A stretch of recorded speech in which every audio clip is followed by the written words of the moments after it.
Tuwing dumarating ang panahong ito, lagi nating sinasabi, Pasko na naman! Pero para sa ilan, maaring ang pagsasabi nito ay may halong pangamba o lungkot. Para naman sa iba, isa itong masayang okasyon. Samahan ninyo kami sa ating series na Pasko na naman! Pasko na! At diskubrihin natin ang sinasabi ng Biblia tungkol sa mensahe ng Pasko.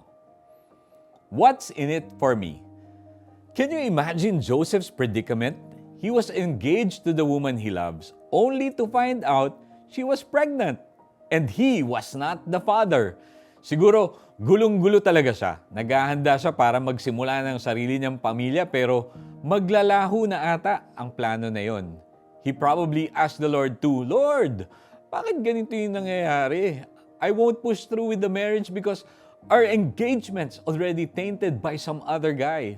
How could Mary do this to me? But the Lord quickly revealed to Joseph the truth about the unborn child. Mary's baby was not an ordinary child. He was Emmanuel, the Son of God, and he would be the Savior of the world, and his life and ministry would transform everyone he encountered. The Bible tells us that Joseph took Mary as his wife the next day.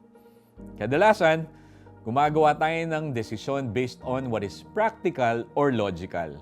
Ano bang mapapala ko kapag ito ang maging desisyon ko? Iniisip natin ang ating convenience. Pero nakakalimutan nating mag-consult muna sa Lord kung ano ba talaga ang desisyon na nakakalugod sa Kanya. Joseph chose to obey God, even if he did not understand. He chose obedience over reputation and honor. But in the end, he had the honor of being called Jesus, earthly Father. Sa simula, inisip ni Joseph na isang kahihiyan ang nangyari sa kanila ni Mary. But because the Lord stepped in, Joseph changed his mind. Because of this decision, Joseph had the privilege of seeing Emmanuel's birth and growth. Nagtiwala si Joseph sa plano ni Lord sa buhay niya at sa kanyang pamilya. He believed not only in the virgin birth, but also in the purpose of Jesus coming, which is to save you and me from the consequences of sin. Let's pray. Lord, remind us to consult you in every decision we need to make. May your word be our anchor in everything as we make wise and godly choices in life. In Jesus' name, amen.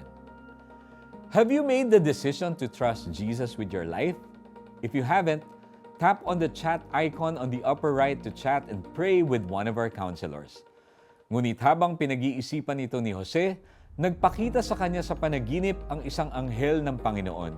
Sinabi nito sa kanya, Jose, anak ni David, huwag kang matakot na pakasalan si Maria, sapagkat ang sanggol na dinadala niya ay mula sa Espiritu Santo. Magsisilang siya ng isang batang lalaki at Jesus ang ipapangalan mo sa sanggol, sapagkat ililigtas niya ang kanyang bayan sa kanilang mga kasalanan. Mateo 1:20-21. Join us again tomorrow for another message from the Bible about the birth of our Savior. This is Iko Gonzalez greeting everyone. Maligayang Pasko! God bless you all.